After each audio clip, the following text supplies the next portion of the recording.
కేసీఆర్ మాత్రం 100 రోజుల్లో మొత్తం సర్వనాశనం చేశారు తెలంగాణ రాష్ట్రాన్ని. నీళ్లు లేక అయిపోయింది, రైతులు చాలా ఇబ్బంది పడుతున్నారు, ఆత్మహత్య చేసుకున్నట్టున్నారు. ఇప్పుడు వాళ్ళు ప్రతిపక్షంలో ఉన్నారు కాబట్టి ఏవైనా మాట్లాడతారు. మేము వచ్చి కేవలం 100 రోజులు అయింది.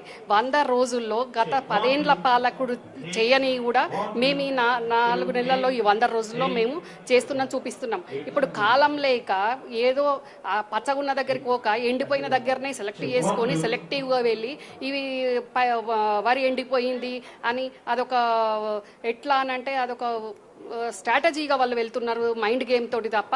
ఎందుకంటే కాంగ్రెస్ అధికారంలోకి వచ్చింది కాబట్టి కాంగ్రెస్ పార్టీని దుమ్మెత్తిపోసే విధంగా నిన్న ఒక ప్రతిపక్ష నాయకుడు ఒక 10 సంవత్సరాల ముఖ్యమంత్రిగా నేను 10 సంవత్సరాలు ముఖ్యమంత్రి చేసిన అనేది కూడా మర్చిపోయి నానా తిట్లు, ఎన్ని తిట్టాలనో తిట్టకూడదో అట్లా అంత దారుణంగా కాంగ్రెస్ పార్టీని, మా ముఖ్యమంత్రి గారిని, మా నాయకులందరినీ కూడా తిట్టిపోయడం జరిగింది. ఇప్పుడు కేవలం 2 పిల్లర్లు కుంగిపోతే ఏం మునిగిపోతుంది అంటున్నారు.